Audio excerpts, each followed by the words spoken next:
I have talked a lot in this series and on this channel about the idea of darkness, and the poem we will be presenting today has a lot of darkness in it. There is a darkness in this poem that I cannot imagine, right? This is one that the premise of which does sort of hit close to home. So the darkness that we're going to be discussing in this video is going to be about dark academia, a darkness of the human soul, a darkness of that may be transient for us, a darkness that is something we are to take and create with it.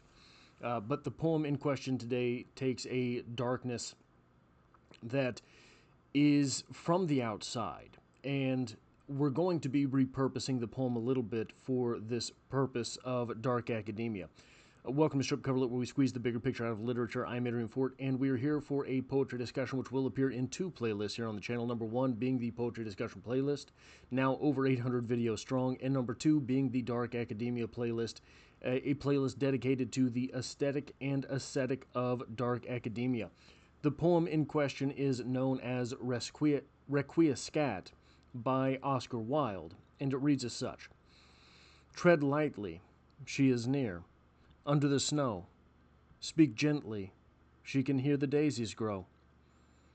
All her bright golden hair tarnished with rust, she that was young and fair fallen to dust. Lily-like, white as snow, she hardly knew she was a woman, so sweetly she grew. Coffin board, heavy stone lie on her breast. I vex my heart alone, she is at rest. Peace, peace, she cannot hear lyre or sonnet. All my life's buried here. Heap earth upon it.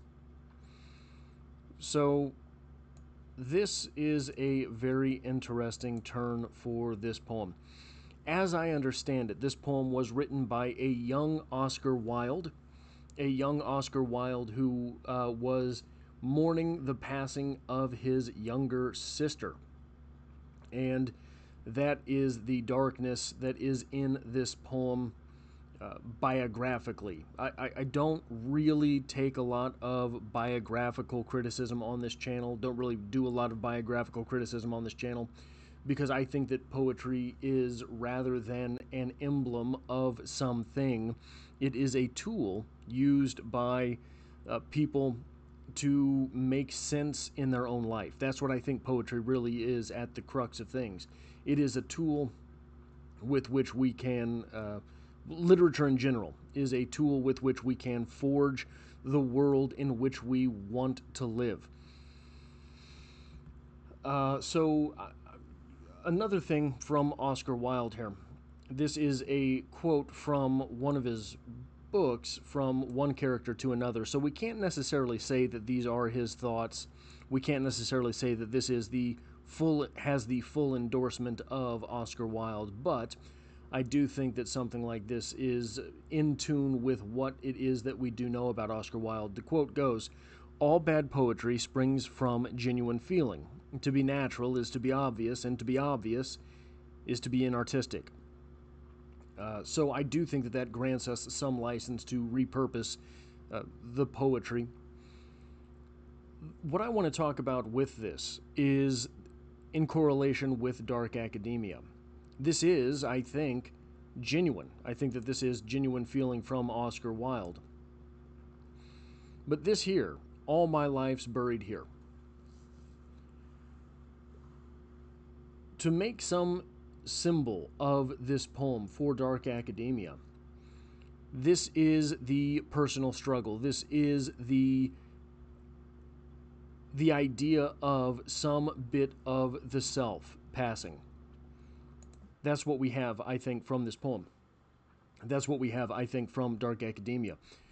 The idea, the premise of dark academia is to retreat from the world writ large and forge the self into something greater. So in many ways, that a sibling's passing might actually be a death of some part of the self, right? we can take this too as the death of the self, the death of the former self, what it was that we were, for what it is that we will become. That, I think, is the larger goal of dark academia. To go into some type of, not hibernation, but to go into some type of cocooning so that we can become something else. We can become someone else. We can transcend who it was that we were. The poem here is a praising, not an appraisal. It is praising the sibling that has fallen, right? It is praising someone who is no longer here. But it is a recognition that that individual is gone. I think that we have to treat the self that we have been in much the same way. We have to recognize that who we were was a thing. Who we were was someone. Who we are becoming is someone else. Who we are becoming is, in most ways, hopefully, going to be different than who it is that we were. The dark academic quest is the quest to grow, the quest to become a fortress in and of ourselves, to become a tool in the world that can be malleable and can forge malleability. To grow in this way, to grow towards something that we are not, sometimes takes a great effort. And just like a forest has to burn off the dead wood every once in a while, so too do we. So too do we have to cast off what it is that we were in order to become what it is that we will be. The great the great temptation here is to simply be different, because that's easier. You can wake up in the morning and decide to be different. It's much more difficult to wake up and decide to be more. It is a daily practice to decide to be more. The speaker here is going through great loss, recognizing that loss, recognizing that he too is buried under the earth. That is, I think, what we have to do to grow. I think that there is a very large part of what it means to grow, which is to cast off this casing that had enwrapped us, that had been our former shelling. You know, this is something that is an everyday struggle, right? Oscar Wilde himself became something more. Oscar Wilde's sister lives today because of this poem. Here we are discussing it.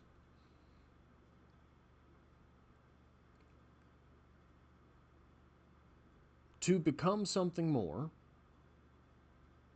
is to be something more, which means it is to be constantly something more.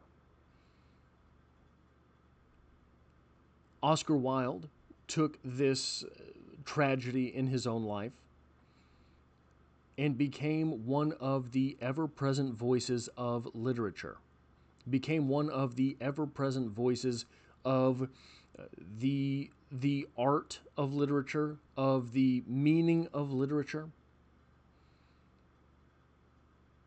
In many ways, I think he would have admitted that this darkness stayed with him.